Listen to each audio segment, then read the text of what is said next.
Hi friends, this is editorial page article from Indian Express dated 1st of July. In this video, I will be reading aloud the article and listening to the article will give you first hand chance to comprehend and form your own opinion about the article. So let's begin. India's superficial understanding of China will no longer do. The Chinese Communist Party's centenary is a timely reminder of the need to go beyond the focus on the PLA in the context of the boundaries equation with China's foreign policy in South Asia. On July 1, the Communist Party of China celebrated its centenary. Jude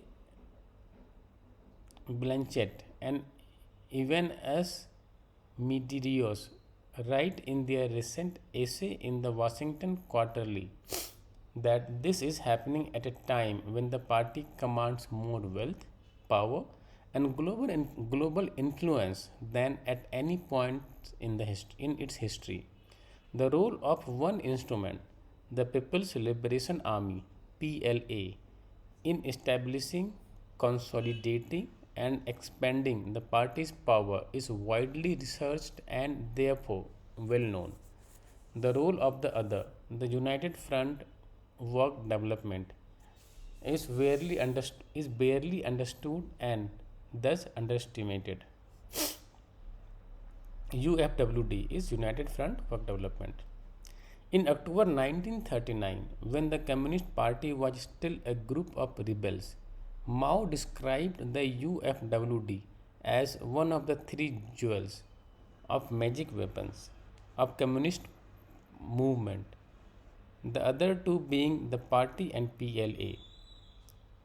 While the PLA was involved in fighting its way to power, the UFWD engaged in political influence type activities that portrayed the CPC as a benign, progressive, and democratic force. Its underlying philosophy, spelled out by Mao in October 1944, was that the work of United Front was to first unite with various social groups and then to convert them and transform them. In line with Mao's dictum, the UFWD performed the important task of building temporary alliance to overthrow the Chinese government and install the party in power. After 1949, the party turned its attention to the three territories of Hong Kong, Macau, and Taiwan. United Front tactics were adopted especially under Deng Xiaoping through, among others, the Office of Hong Kong and Macau Affairs, Taiwan Affairs Office, and Xinhua News Agency.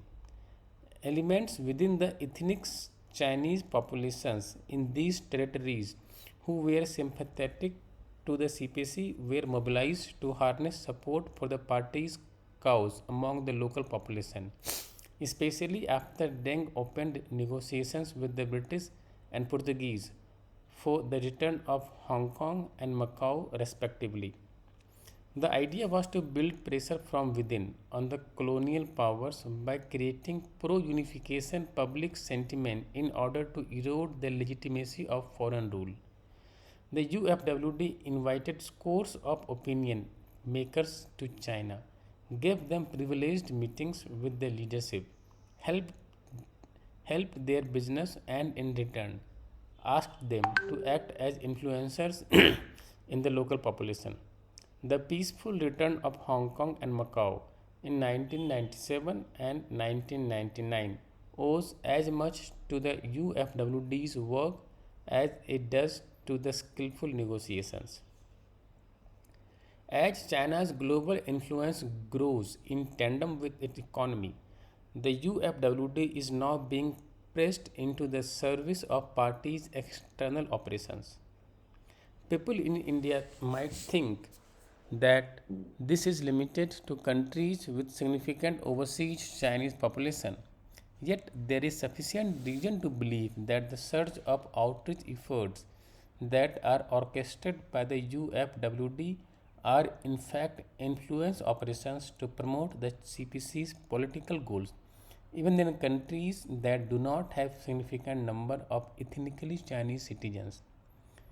With this objective, since 2015, the UFWD is being honed into a major instrument to enhance the Communist Party's discourse power abroad. Consider these developments. In May 2015, a national conference on United Front work was organized after 9 years. New relations were enacted to enhance its authority to operate externally. The UFWD has been given direct control over key agencies that might act as overseas influencers, such as the State Administration for Regional Affairs, Religious Affairs, the State Ethnic Affairs Commission, and the Confucius Institute. The party also created a new leading small group with General Secretary Xi Jinping and the head as the head, signifying direct control and command from the very pinnacle.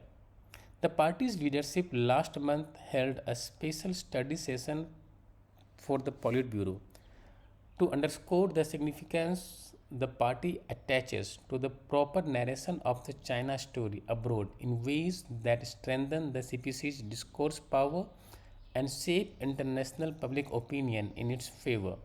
These developments suggest the party is prioritizing a major surge in influence operations globally as it moves closer to the center of the world stage. The UFWD will be the key actor.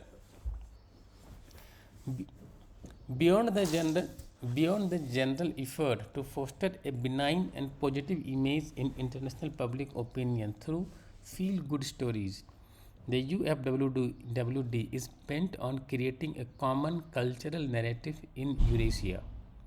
The Belt and Road Initiative and its ideological twin, the Communist Party of Shared Future for Mankind, are more than just foreign policy doctrine. They represent the party's attempt to define China's leading role in Eurasia with a view to diminishing the salience of other civilizations. In this context, a key CPC goal is to build influence at the ideational level through Buddhism as a cultural resource in order to create a common cultural narrative in Eurasia. For example, a recent essay by Georgie Raymond of the Australian National University focusing on the UFWD's influence operations in Southeast Asia shows how China courts senior members of the Buddhist clergy to foster a collective cultural connect and how efforts are underway to include Buddhism in the BRI in order to potentially create a conduit to influence political decision making. This observation is equally relevant for India, which has a significant Buddhist population in states bordering China, as well as for the three neighboring countries Myanmar, Bhutan, and Nepal, which are either Buddhist or have a historical and cultural connect with Buddhism. Such efforts are all the more sinister when the CPC claims to be the staunchly atheist and forbids its own members from practicing religion. The Sanitary, thus, is a timely reminder of the pressing requirement for border China studies in India beyond the focus on PLA in the context of the boundary equation and to some extent on China's foreign policy in South Asia. The paucity of public literature on the CPC's activities through mechanisms like the UFWD needs to be readdressed as soon as possible in order to comprehend the magnitude of the challenge that India potentially confronts in the coming decades. India can no longer afford to have a superficial understanding of their largest neighbor and would-be hegemon.